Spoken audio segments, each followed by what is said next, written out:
بسم اللہ الرحمن الرحیم۔ السلام علیکم۔ قوم لوط کس عمل بد میں مبتلا ہوئی تھی؟ ناظرین گرامی، حضرت لوط علیہ السلام حضرت ابراہیم علیہ السلام کے دور میں تھے۔ یہ آپ کے بھتیجے تھے۔ آپ کے بارے میں کہا گیا ہے کہ آپ نے اپنے چچا ابراہیم علیہ السلام کے ساتھ عراق سے شام کی طرف ہجرت کی۔ اس سفر میں بی بی سارہ بھی ان کے ساتھ تھیں۔ یہ قافلہ جب مصر پہنچا تو وہاں فرعون کو پایا جو بڑا ظالم بادشاہ تھا۔ کہا جاتا ہے کہ یہ شاہ فرعون ضحاک کا بھائی تھا اور ضحاک نے ہی اسے مصر کا گورنر مقرر کیا تھا۔ اس کے بعد یہ قافلہ شام پہنچا۔ ابراہیم علیہ السلام فلسطین میں اترے اور لوط علیہ السلام اردن چلے گئے۔ اللہ تعالیٰ نے لوط علیہ السلام کو سدوم کی طرف مبعوث فرمایا۔ یہ لوگ اللہ کی نافرمانی کرنے والے اور بہت برے عیبوں میں مبتلا تھے۔ قرآن کریم میں ان کے بارے میں یوں ذکر ہے، لوط نے اپنی قوم سے کہا، تم تو وہ فاحش کام کرتے ہو جو تم سے پہلے دنیا میں سے کسی نے نہیں کیا۔ کہا تمہارا حال یہ ہے کہ شہوت رانی مردوں کے پاس جاتے ہو اور رہزنی کرتے ہو اور اپنی مجلسوں میں برے کام کرتے ہو۔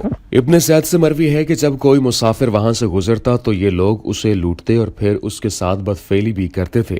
اپنی مجلسوں میں وہ کون سے ناپسندیدہ افعال کرتے تھے؟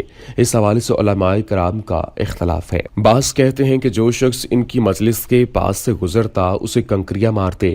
بعض کہتے ہیں کہ وہ اپنی مجلسوں میں گوز یعنی پاد مارتے۔ بعض کا کہنا ہے کہ مجلسوں کے اندر ہی کھلے عام ایک دوسرے سے بدفعلی کرتے۔ واللہ اعلم۔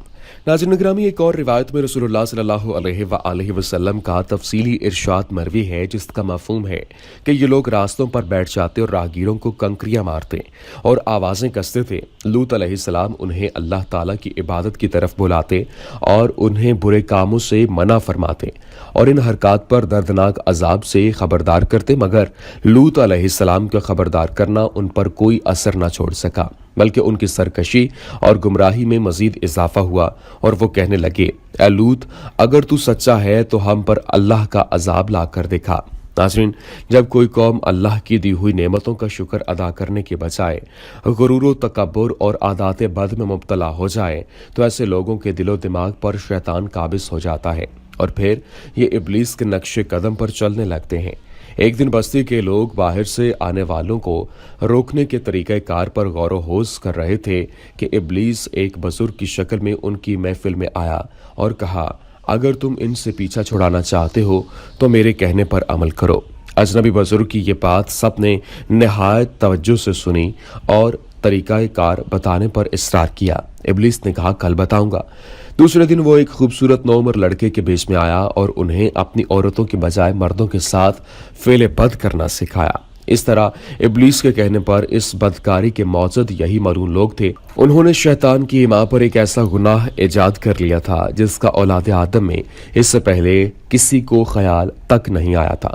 یعنی وہ وقت تھا کہ جب اللہ تعالیٰ نے حضرت لوط علیہ السلام کو نبی بنا کر اس قوم کی اصلاح کے لیے بھیجا۔ حضرت لوط علیہ السلام نے ان کو توحید کی دعوت دی اور بےہودہ حرکات سے منع فرمایا۔ قرآن کریم کی سورہ نمل میں ارشاد باری تعالیٰ ہے، اور لوط کو یاد کرو جب انہوں نے اپنی قوم سے کہا کہ تم بے حیائی کے کام کیوں کرتے ہو؟ کیا تم عورتوں کو چھوڑ کر لذت حاصل کرنے کے لیے مردوں کی طرف مائل ہوتے ہو؟ حقیقت یہ ہے کہ تم احمق لوگ ہو۔ ناظرین، جب اللہ تعالیٰ نے قوم لوط کی ہلاکت کا ارادہ کیا تو ان کی طرف رسول بھیجا۔ یہ قوم ایسا برا فعل کرتی تھی جس کے لیے لواطت کا لفظ استعمال کیا جاتا ہے۔ خدا را یہ لفظ استعمال نہ کریں کیونکہ اس میں ایک نبی کی توہین کا پہلو نکلتا ہے۔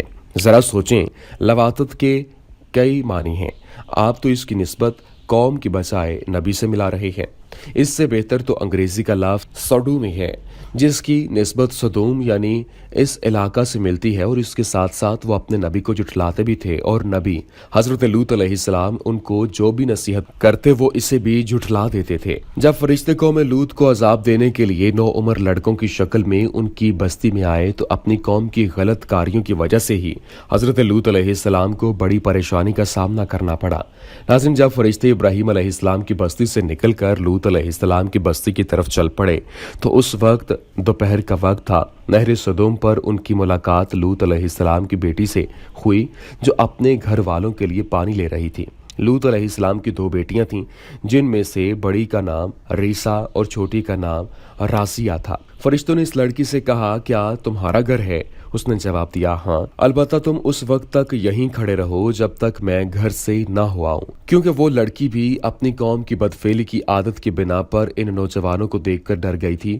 گھر آ کر والد سے کہا کہ 2 نوجوان شہر کے دروازے پر کھڑے ہیں اور ہمارے مہمان بننے کے خواہش مند ہیں، اتنے خوبصورت ہیں کہ میں نے کبھی اتنے خوبصورت نہیں دیکھے، اگر قوم نے انہیں دیکھ لیا تو ان کو رسوا کرے گی، کیونکہ لوط علیہ السلام کی قوم نے لوط علیہ السلام کو منع کر رکھا تھا کہ وہ مرد مہمانوں کو اپنے گھر میں نہ ٹھہرائیں گے بلکہ قوم انہیں اپنا مہمان بنائے گی۔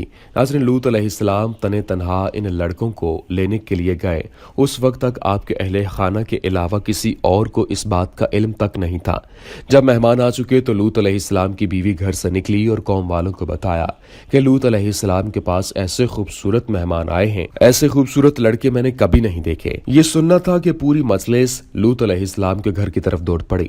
ابو جعفر سے مروی ہے کہ جب یہ لوگ پہنچے تو لوط علیہ السلام نے ان سے کہا کہ اللہ تعالیٰ سے ڈرو اور میرے مہمانوں کے معاملہ میں مجھے رسوا نہ کرو۔ کیا تم میں کوئی ایک بھی شائستہ آدمی نہیں ہے؟ یہ میری قوم کی بیٹیاں ہیں، اگر تم چاہو تو ان کا تم سے نکاح کر دیتا ہوں، کیونکہ یہ تمہارے لیے پاکیزہ تر ہیں۔ اس پر قوم کے لوگ کہنے لگے کہ ہم نے تمہیں منع نہ کیا تھا کہ تم مردوں کو مہمان نہیں ٹھہرا سکتے، اور تمہیں یہ بھی معلوم ہے کہ تمہاری قوم کی بیٹیوں سے ہم نے کچھ نہیں لینا۔ جب انہوں نے لوط علیہ السلام کی پیشکش کو قبول نہ کیا تو لوط علیہ السلام نے کہا، اے کاش میرے پاس اتنی طاقت ہوتی کہ میں تمہیں سیدھا کر دیتا، یا کوئی مضبوط سہارا ہی ہوتا کہ اس کی پناہ لیتا، یعنی اگر میرا کنبہ قبیلہ ہوتا یا میرے کچھ مددگار ہوتے تو میں ان مہمانوں کی حفاظت کی غرض سے تمہارے ساتھ مقابلہ ضرور کرتا۔ اللہ تبارک و تعالیٰ نے یہ تمام واقعہ سورہ ہود میں بیان فرمایا ہے۔ ایک اور روایت میں ہے کہ جب لوط علیہ السلام نے کہا، کاش مجھ میں تمہارے مقابلے کی قوت ہوتی یا میں کسی مضبوط قلعے میں پناہ پکڑ سکتا، تو فرشتوں نے کہا، بلا شبہ آپ کا قلعہ مضبوط ہے۔ ناظرین، قوم کے لوگ لوط علیہ السلام سے بار بار مہمانوں کا تقاضا کر رہے تھے۔ ان میں سے بعض ایسے تھے جو آپ کی دیوار پھلانگ کر اندر داخل ہو کر مہمانوں تک رسائی حاصل کرنا چاہتے تھے۔ جب اس صورتحال میں لوط علیہ السلام کا دل گھبرانے لگا تو اللہ تعالیٰ کی طرف سے بھیجے گئے ان فرشتوں نے اصل حقیقت بتاتے ہوئے کہا کہ اے لوط، ہم تمہارے پروردگار کی طرف سے بھیجے ہوئے فرشتے ہیں، یہ لوگ ہرگز تم تک نہیں پہنچ سکتے۔ آپ رات کے وقت اپنے گھر والوں کو لے کر یہاں سے نکل جائیں اور تم میں سے کوئی پیچھے مڑ کر نہ دیکھے مگر تمہاری بیوی۔ جو آفت اس قوم پر پڑنے والی ہے وہ اس لوط کی بیوی پر بھی پڑے گی۔ جب لوط علیہ السلام کو اصل صورتحال کا علم ہوا کہ یہ مہمان اللہ تعالیٰ کے بھیجے ہوئے فرشتے ہیں اور قوم کو ہلاک کرنے کے لیے آئے ہیں، اور جس عذاب کو قوم نے خود مانگا تھا وہ ان پر آنے والا ہے، تو آپ کو اطمینان حاصل ہوا۔ دعا ہے، اے رب کریم مولا، ہمیں ہر قسم کے عذاب سے محفوظ فرما، آمین یا رب العالمین۔